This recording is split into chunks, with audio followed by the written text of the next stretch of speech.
देखिए अगले पाठ का नाम है बच्चों, अच्छा सॉरी बच्चों सॉरी, अभी इसी पाठ में संस्कृत में अनुवाद मुझे और कराने हैं।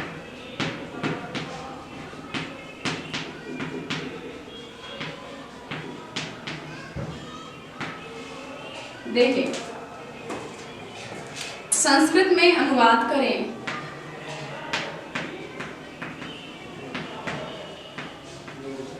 संस्कृत में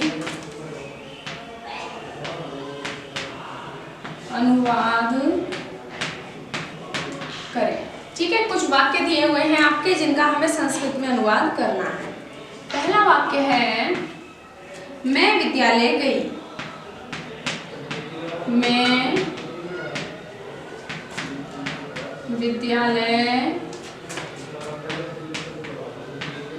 गई। ठीक, तो देखिए इसका अनुवाद करते हैं हम। देखिए अहम माने मैं, ठीक है, अहम का क्या अर्थ होता है? अहम माने मैं, विद्यालयम अर्थात विद्यालय को, अगच्छत, अगच्छत माने वो सॉरी अगच्छम, अगच्छम माने गई। ठीक, मैं विद्यालय गई, अगच्छम माने गई। तुम कहाँ गई थी?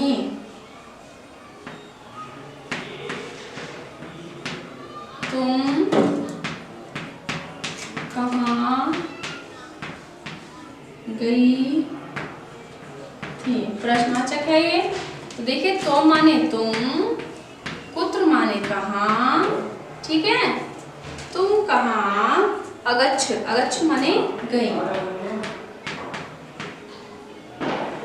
मध्यम पुरुष एक वचन का लगाया है अगच्छ। तुम कहाँ गई थी? तुम कुत्र गच्छ, तुम कहाँ गई।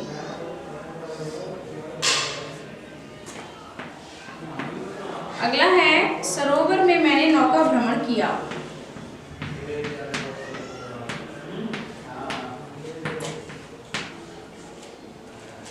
सरोवर में मैंने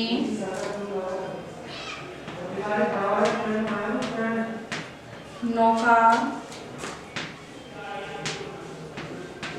भ्रमण किया। तो देखिए अनुवाद है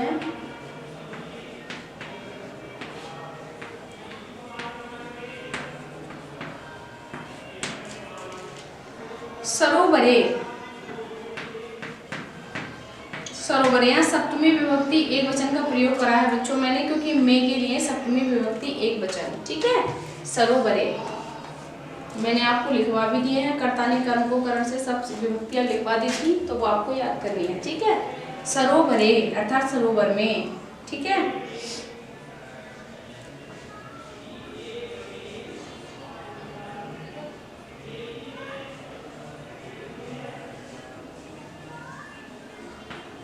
अहम माने मैंने,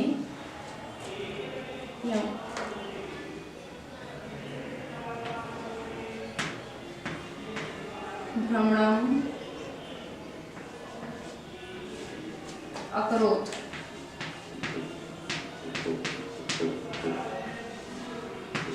ठीक। मम मैंने भी मैंने होता है, तो यहाँ मम भी लिख सकते हैं, मम माने मेरा या मैंने, तो यहाँ वैसे अहम ही उचित रहेगा, ठीक है। अहम माने मैंने, मैं या मैंने एक ही चीज होती है। सरोवरे अहम भ्रमणम अकरोत्, मैंने सरोवर में भ्रमण किया।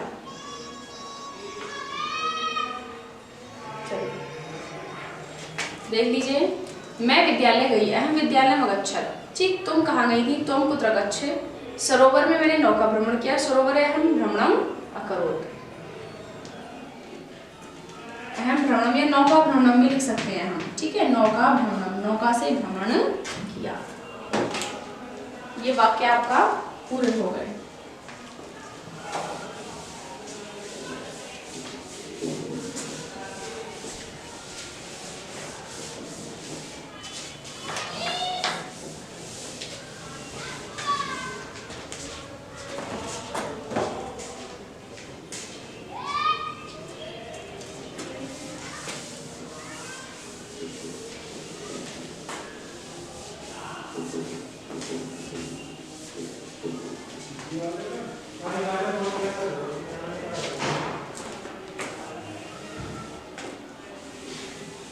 चलिए अगला पाठ है काक श्रगालयो कथा। काक श्रगालयो कथा, यानी कि कौवे की और सियार की या लोमड़ी की कथा। ठीक है, श्रगाल माने लोमड़ी, कौवे की और लोमड़ी की कहानी। ठीक, चलिए एक बार पढ़ के सुना देती हूँ, फिर मैं आपको लिख करके समझाऊंगी। एकदा एक काक बुभुक्षिता आसीत। एक बार एक कौवा भूखा था। भोजनम प्राप्तुम सा इतस्तः अभ्रमत। भोजन प्राप्त करने के लिए वह इधर उधर घूम रहा था। सहसा सा एकाम रोटिकाम प्राप्तवान। अचानक उसे एक रोटी प्राप्त हो गई। सा एकस्य वृक्षस्य शाखा उपरि उपविष्टा ता रोटिकाम खादितुम अचिंतयत। वह एक वृक्ष की शाखा के ऊपर बैठकर उस रोटी को खाने के विषय में सोचने लगा। तदैव एका श्रगाली काक रोटिकाम च अपश्यत। तब एक लोमड़ी ने उस कौवे की रोटी को देखा, कौवे और उसकी रोटी को देखा। सा ताम रोटिकाम प्राप्तुम मनसि अचिंतयत। वह उस रोटी को प्राप्त करने के लिए मन में विचार करने लगी। सा तस्य वृक्षस्य अधः अतिष्ठत यस्य उपरि काक उपविष्ट आसीत्। वह उसी पेड़ के नीचे बैठ गई जिस पेड़ के ऊपर कौवा बैठा हुआ था। श्रगाली काकम अवदत। लोमड़ी ने कौवे से कहा, भो काक, अरे कौवे, तुम अतीब सुंदर असी, तुम बहुत सुंदर हो। तब वर्ण मोहक अस्ति, तुम्हारा रंग बड़ा मोहक है, बड़ा सुंदर है। तब पक्षो मनोहरो अस्ता, तुम पक्षियों में बड़े ही मनोहारी हो, सभी पक्षियों में बड़े मन को चुराने वाले हो। तब ध्वनि अति मधुर अस्ति, तुम्हारी जो ध्वनि है, तुम्हारी जो आवाज है, बड़ी मधुर है। तब ध्वनि श्रुत्वा मम कर्णो तृप्तो भवतः, तुम्हारी आवाज सुनकर मेरे कान तृप्त हो जाते हैं, मुझे बड़ी प्रसन्नता मिलती है तुम्हारी आवाज सुनकर। स्वयं प्रशंसा श्रुत्वा काक अति प्रसन्ना अभवत। अपनी प्रशंसा सुनकर के कौवा बहुत खुश हो गया। यदा सा काव काव इति ध्वनि कर्तुम आरभत। जब उसने काव काव की ध्वनि करनी प्रारंभ कर दी, तदा तस्य मुखात रोटिको भूमो अपतत। तब उसके मुख से रोटी जमीन पर गिर गई। चोंच में रोटी थी, अब उसने अपनी प्रशंसा सुनी और वो काव काव करने लगा। तो जैसे ही वो काव काव करने लगा, उसके मुख की रोटी निकल के गिर गई। एतत् अर्थम तव एव श्रगाली तस्य प्रशंसा अकरोत्।